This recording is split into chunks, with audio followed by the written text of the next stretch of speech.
Okay, so we're gonna lie the machine down like this, and we're gonna take the back cover off. So there'll be a screw here, another screw here, and there'll be one in the end, which is underneath the, I think it's the guide for the bobbin winder thread.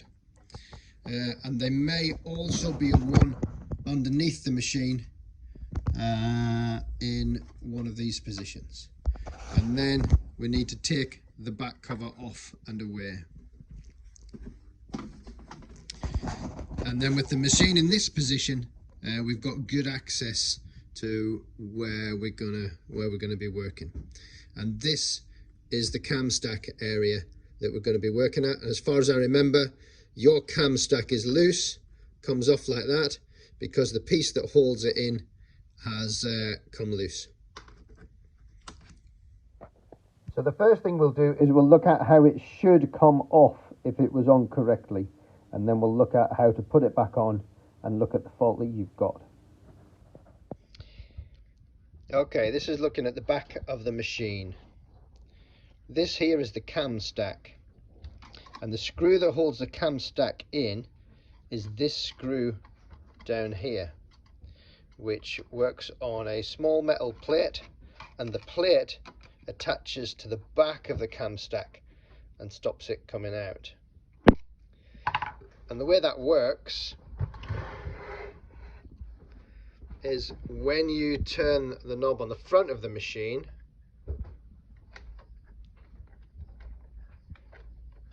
the plate moves out and that brings the cam stack out with it, and that's how it changes from one stitch pattern to another stitch pattern.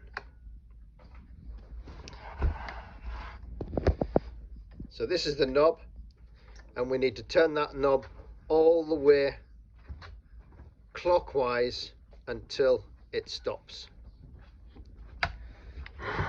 and that will bring the cam stack as far out as it can be.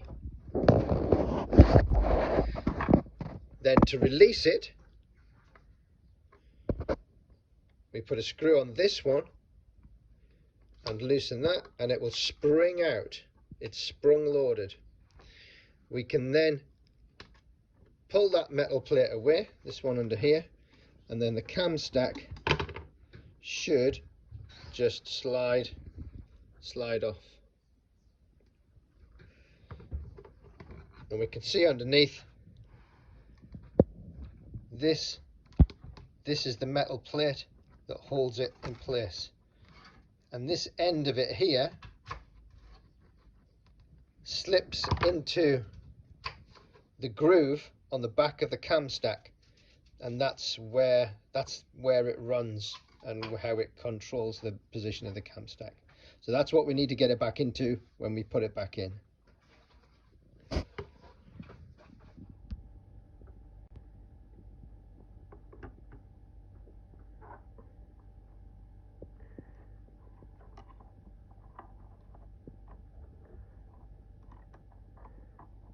This is the plate that we're going to be working with, and this end of it is the tongue, and the tongue is what holds in the cam stack by slotting into this groove.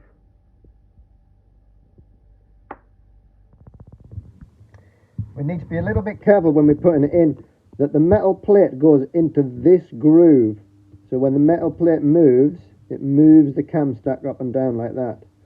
But it is possible to jam the plate up against this little ridge on here, and that isn't so good, because that, well, it won't work, and it could technically damage it. So we need to be careful that we do get it into the right place. Okay, so we're going to have a look at putting the cam stack back in. So we're going to use just a little loop of thread. So I'm going to put this loop of thread over that tongue of that metal plate, and I'm just going to hold it out of the way like that.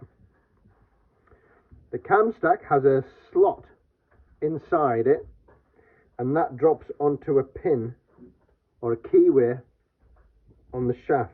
This is the keyway here. So you need to make sure that we get that married up. And then as we drop the cam stack, we're going to just kind of wiggle it a little bit and see how, if we can get it to go into, get the tongue to go into that groove. There you go. So it's dropped in there. Now the cam stack won't go down any further now because that tongue is holding it in place. So now what I can do with a screwdriver, I need to push this screw in against the spring and then turn it and keep the thread out of the way. So I'm holding it in as I turn it, and that's it tight, and give it a, make sure you get nice and tight. So the cam stack should now be fixed and it's not going to come out. So I can now cut that loop, and if I just reach around and turn the knob at the front,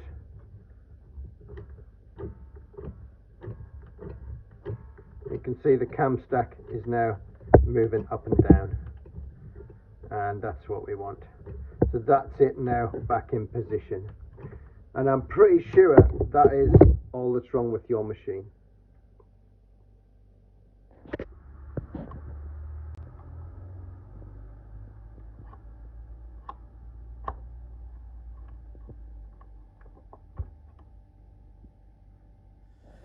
Hope that helps. All you need to do now is put it all back together. Give me a call if there's a problem.